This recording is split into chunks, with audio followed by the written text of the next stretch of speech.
ఒకడు తన కను పాపను కాపాడునట్లుగా నీ రెక్కల నీడలో నన్ను భద్రపరచుము దేవా అని 17వ కీర్తన 9వ వచనములో కీర్తనకారుడు పలుకుచున్నాడండి. నిజమైన సంరక్షణ దేవుని నుండే మనకు వస్తుంది. ఈరోజు సంరక్షణ అనేది చాలా తక్కువగా ఉంది.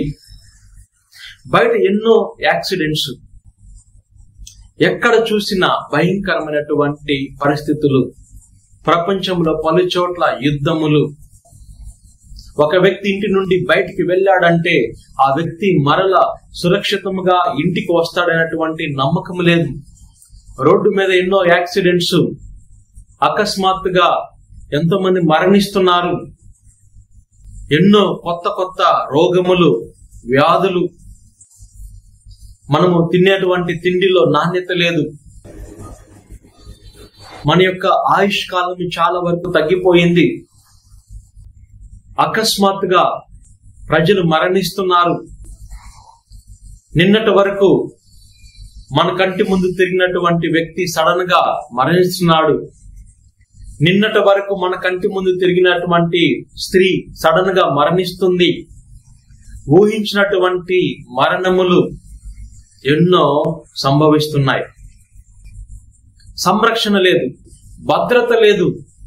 మనకు నిజమైన సంరక్షణ ఎక్కడ నుండి వస్తుంది అని మనం చూసినట్లయితే, భూమి ఆకాశములను సృజించిన నిజమైన జీవము కలిగినటువంటి దేవుడి నుండి మనకు సంరక్షణ వస్తుందండి. లోకములో ఎవ్వరు నీకు సంరక్షణ ఇవ్వలేరు. ఎవ్వరు మనతో అన్ని సమయములలో ఉండలేరు. ఎల్లప్పుడూ నీకు సంరక్షణ కావాలంటే దేవుని యొక్క రెక్కల నీడలోకి మనం రావాలి అని కీర్తనకారుడు మనకు తెలియజేస్తున్నాడండి. అన్ని వేళలా ఆయన యొక్క కను పాప వలె మనల్ని ప్రభువే కాపాడాలి.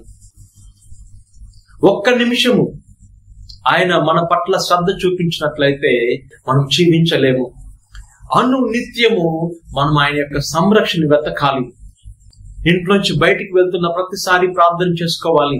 యేసయ్యా, నీ రక్తముతో నన్ను కడుగు, నా శిరస్సు నుండి అరికాల వరకు నీ రక్తముతో కడుగు, నా వాహనం పైన నీ యొక్క రక్తాన్ని చిలకరించుము దేవా, నా యొక్క ప్రయాణంలో నాకు తోడుగా ఉండుము నాయన, నా రాకపోకడలన్నిటిని యొక్క ఆధీనంలో తీసుకోము నాయన అని మనము ప్రార్థించాలి. ప్రతి పనిలో ఆయన యొక్క సంరక్షణను మనము వెతకాలి. ప్రభువుని నమ్మినటువంటి వారి చుట్టూ దేవదూతల శిబిరము ఉంటుందని మనము పరిశుద్ధ గ్రంథంలో చూస్తున్నామండి. ఎల్లప్పుడూ దేవదూతల యొక్క శిబిరము మన చుట్టూ ఉండాలి. ఎక్కడికి వెళుతున్నా దేవుని యొక్క దూతలు మనతో రావాలి. ఇలాంటి జీవితము మనం జీవించినప్పుడే, దేవుని యొక్క రెక్కల నీడలో మనం ఉన్నప్పుడు మాత్రమే మనం ఈ లోకములో భద్రముగా జీవించగలమండి. మన కుటుంబంలో వారందరూ భద్రంగా ఉండాలంటే ప్రతిరోజు కుటుంబంలో ప్రార్థన జరగాలి. ప్రతి పనిలో, ప్రతి పని ముందు ప్రార్థన జరగాలి. యేసయ్యా, నీ రక్తము, ప్రభు యొక్క రక్తాన్ని అనునిత్యము ఆశ్రయించాలి. యేసు రక్తమే జయము, సాతాను క్రియలకు అనంత నాశనం. యేసు రక్తమే జయము, సాతాను క్రియలకు అనంత నాశనము. యేసు రక్తమే జయము, సాతాను క్రియలకు అనంత నాశనము. ప్రతి పనిలో ఆయన యొక్క రక్తాన్ని ఆశ్రయించాలి.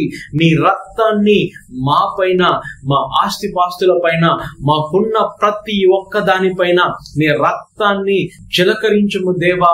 ఏ విధముగా గొర్రెపిల్ల యొక్క రక్తము ఇశ్రాయేలు ప్రజలను మరణము దూత నుండి కాపాడిందో, అదే విధముగా యేసు ప్రభు యొక్క రక్తము మనల్ని సంరక్షిస్తుంది. ఆయన రక్తాన్ని అనునిత్యము మనము ఆశ్రయించాలి. ఆయన రెక్కల నీడలో మనము భద్రతను పొందుకోవాలి. ధనము నీకు భద్రతనివ్వలేదు.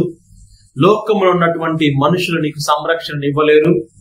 ఇహలోకపరమైనది ఏది కూడా నీకు సంరక్షణ ఇవ్వలేదు. కేవలము దేవుడు మాత్రమే, జీవము కలిగినటువంటి దేవుడు మాత్రమే నీకు నిజమైన భద్రత, సంరక్షణను ఇవ్వగలడండి. ఆయనను వెతుకు, ఆయన కోసం తప్పించు, ఆయన మార్గంలో నడువు, ఆయన చెప్పింది చెప్పినట్లు చేయడానికి ఇష్టపడు, ఆయన యొక్క వాక్యాన్ని చదివి మన్నం చేసి ఆ వాక్కు ప్రకారం నడువు. నా ప్రభువు నా నుంచి ఏమి కోరుకుంటున్నాడు, నేను చేసే ఈ పని దేవుని యొక్క చిత్తమా కాదా, ఆయన యొక్క సంకల్పమా కాదా, ప్రతి పనిలో ఆయన వెతుకు, ప్రతి పనిలో ఆయన అన్వేషించు, ప్రతి పనిలో ఆయన యొక్క భద్రతను కోరుకో. ఆయన యొక్క సంరక్షణ మనకు తోడుగా ఉన్నప్పుడు మనము ఈ లోకములో సంతోషంగా జీవించగలము. ఈ లోకములో మాత్రమే కాదు, మనము పరలోకములో కూడా స్థానాన్ని పొందుకోగలము. ఎందుకంటే మనమందరము పరలోక పౌరులము. క్రీస్తు ప్రభుని అనుసరించేటువంటి వారికి మరణమే లేదు. మనమందరము నిత్య జీవం కలిగి ఉండాలని ప్రభు కోరుకుంటున్నాడు. ఆయన అనుసరించేటువంటి వారికి, ఆయన విశ్వసించేటువంటి వారికి మరణమే లేదు. మనందరము పరలోక పౌరులమని ఈరోజు ప్రభు వాక్కు ద్వారా తెలియచేస్తున్నాడండి.